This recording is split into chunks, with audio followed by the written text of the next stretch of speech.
hours mula kanina, dapat makapagdesisyon na ang Sandigan Bayan 1st Division kung papayagan nilang magpiyansa si Senator Bong Revilla para sa kinakaharap niyang kasong plunder. Pero dahil sa dami ng ebidensya, hihingi raw ng extension ng Sandigan Bayan sa Korte Suprema. Live mula sa Quezon City, may report si Joseph Morong. Joseph? Jessica, tapos na yung bail hearing nitong si Senador Bong Revilla Jr. sa Sandigan Bayan 1st Division at 5 buwan din ang ginugol ng korte para dinggin ito lamang.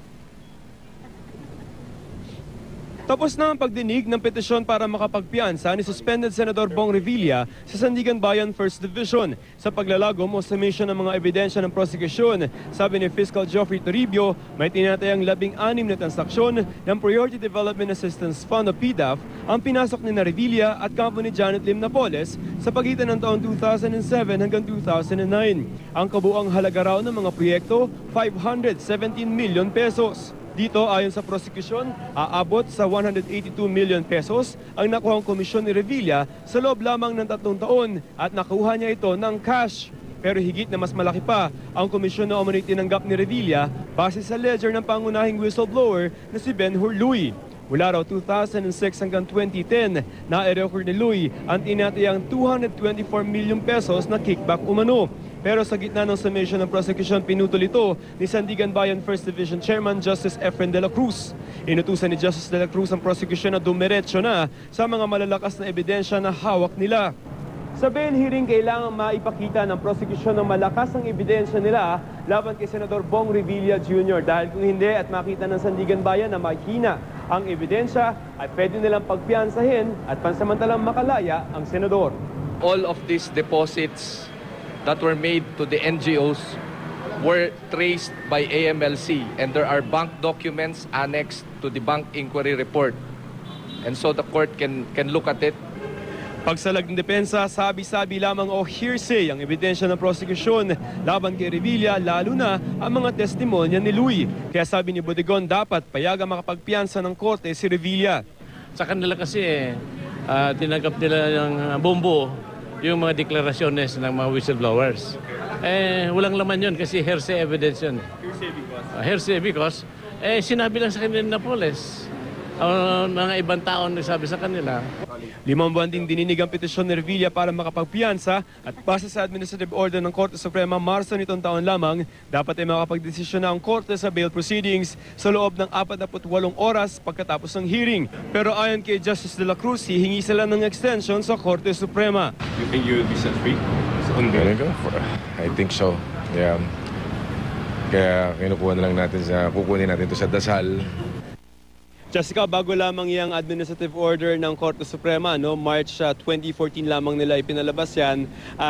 Ang sabi nga dyan ay dapat pag mga bail hearings, hindi lamang ito sa Sandigan Bayan, kundi kahit doon sa mga trial courts, mga local courts, mga kababayan natin na may petisyon para makapagpiyansa, dapat within 48 hours ay madesisyonan na yan ng korte may hawak sa inyo. But in the case of Sandigan Bayan, sabi nito si Justice de la Cruz, ay medyo marami daw yung records na kanilang kailangang basahin at hihingi sila ng extension. Ang impormasyon natin ay by Monday, baka magkaroon na ng resolusyon ng Sandigan Bayan 1st Division tungkol dito sa bail petition ni Senador Revilla at bukod sa kanya, itong si Richard Cambe, si Janet Lim Napoles. Jessica?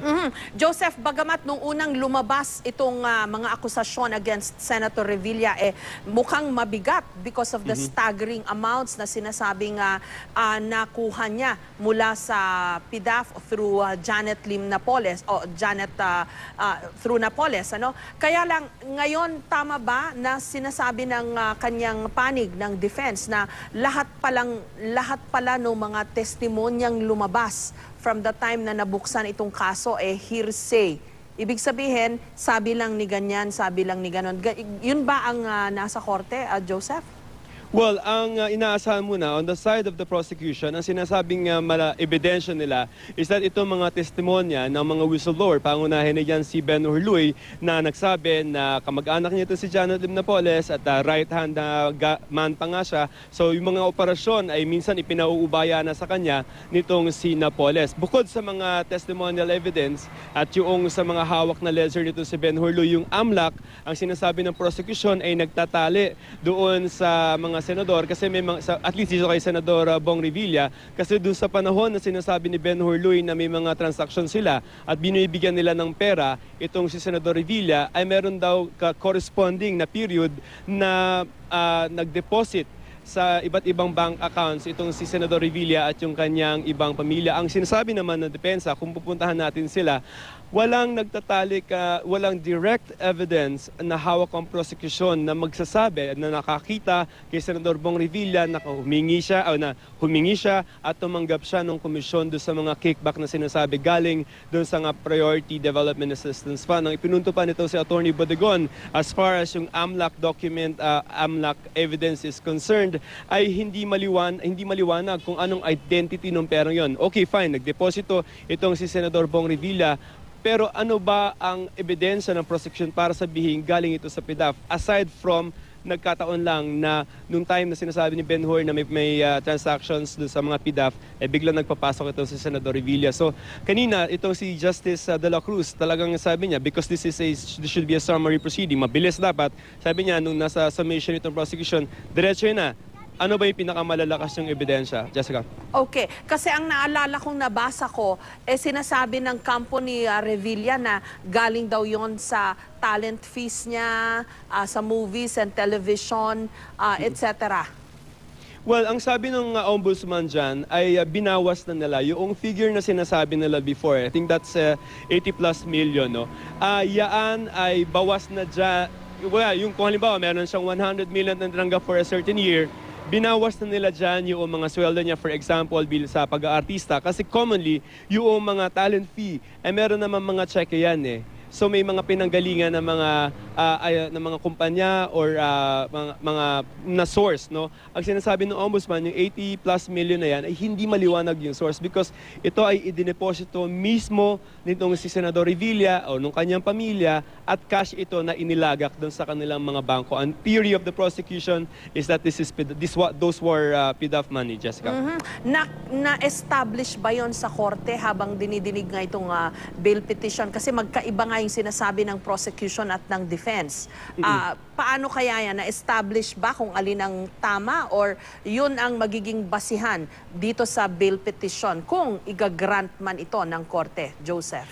Nasa desisyon na ng Sandigan Bayan First Division kung ano yung weight na ibibigay nila doon sa AMLAC report, no? Kasi ito lang yung kasi pag ang kaso mo, Jessica, ay plunder, ang isang elemento diyan ay yung amassing kumbaga pagkakamal ng pera. Ibig sabihin hindi enough na may nakitang perang lumabas sa kaban ng bayan, kailangan maipakita ito na pumasok doon sa pinagbibintangan ng na nag-commit ng plunder. In this case, si Senador Revilla, the prosecution dapat ay establish na pumasok yung pera dito kay Senador Revilla. So hindi natin alam yung magiging appreciation ng Sandigan Bayan First Division, but those were the concerns that were raised by the defense na parang kung source ng money at hindi nyo na-establish yung pumasok na pera kay Senador Revilla as far as the defense is concerned. But the prosecution is confident na yung testimony ni Ben Hur ay nagtatayap doon sa AMLAC report as far as the period of the transactions